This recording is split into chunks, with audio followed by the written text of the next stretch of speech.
I'm going to sit down, I hope you don't mind that, and get accustomed to the seat.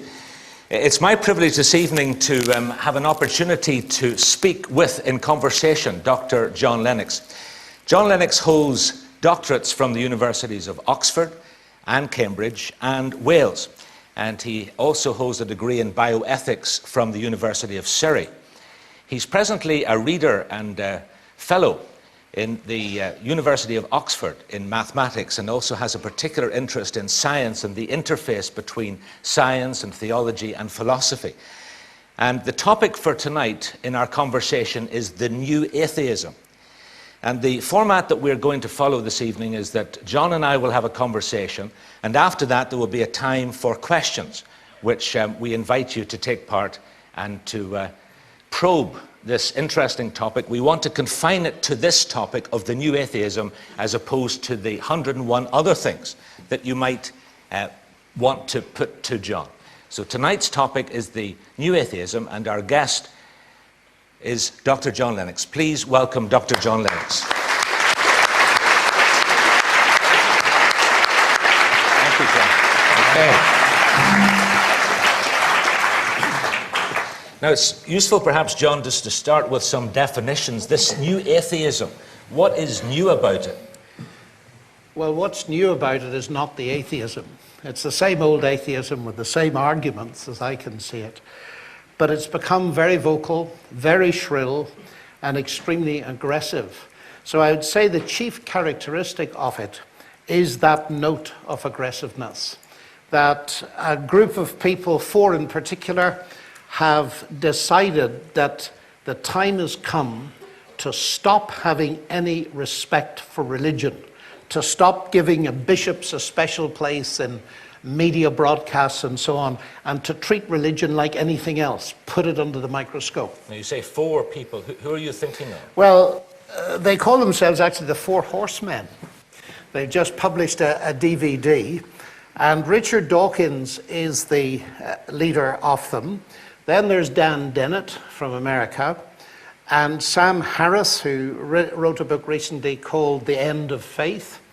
And then there is Christopher Hitchens, who is British by birth but lives in America, and he's written a book called God Is Not Great.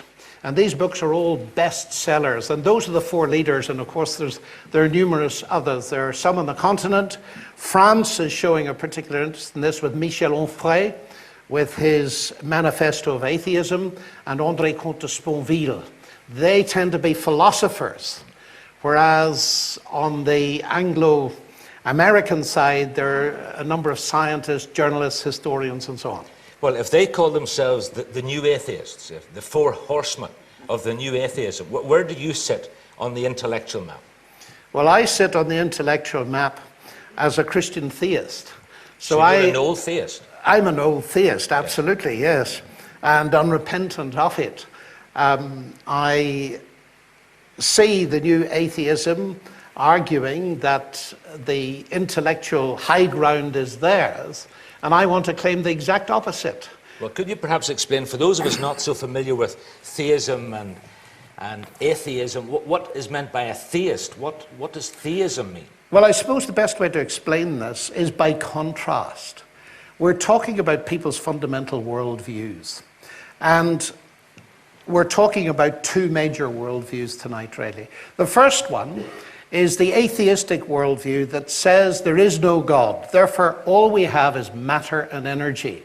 All we have is the universe as we see it, so that everything, including ourselves and our minds and our thoughts, is explainable in terms ultimately reducible to matter and energy. The theistic worldview says that this universe is here, it's real, but it's not all that there is. There is a God who created it, who initiated it, and who holds it in being. So there they sit opposite to one another. Well, how does that fit with pantheism that we think of perhaps with the Far East and the religions there? Well, I suppose you could put it this way, that in the atheist worldview, the universe exists, there is no God. In the theistic worldview, particularly the Christian one, there is the universe, it's real, and God is real, but they're not the same. And to put it simplistically, in the pantheistic worldview, the universe tends to be equal with God in some sense. The ultimate reality is a circle, that you are God and God is you. So we get Shirley MacLaine saying, I am that I am. That kind of thing. So you place yourself as a theist? I would place myself very firmly on the spectrum as a Christian theist. I not only believe in God, but I believe in God's revelation, that the Bible is God's revelation. No. And I believe that Christ is God incarnate. So it's very specific. I've heard Richard Dawkins suggest that if he had been born in Afghanistan or in India, he might have been brought up believing in all sorts of things, but he was born and brought up in an Anglican tradition, and that perhaps someone like you, you're simply the product of your parents' choices and their faith. Well, I find that rather strange, because he says he was brought up in Anglicanism and so on, but he has changed. He has apparently ceased now to believe in God. So he himself is a living example of the fact that it's possible to change. So, but to take the question a little bit more seriously than that, that was for me a major question. In fact, in many ways, it's how I got into this whole debate.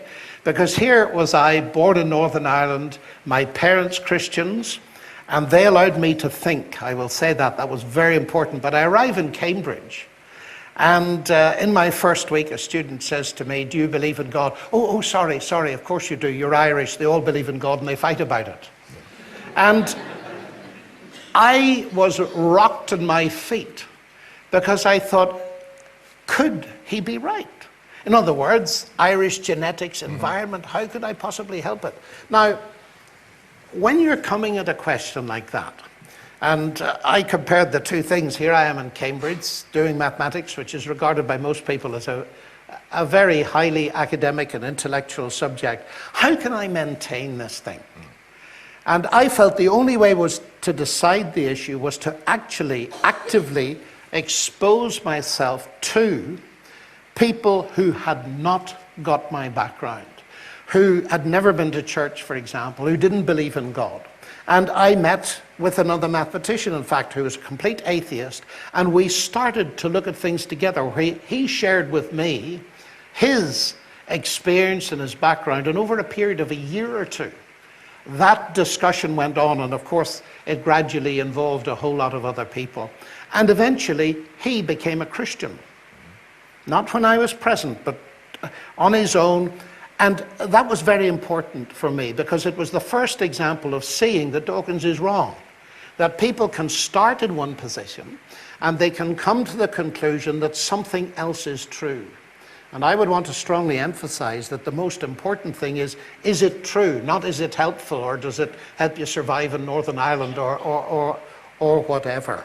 So people can change their opinions. Dawkins apparently has. So I'm not quite sure what he's complaining about there. Had you ever a period of doubt yourself whenever you question the truths as you thought they were as a child, as a young man, and you had a period of doubt? Certainly one questions.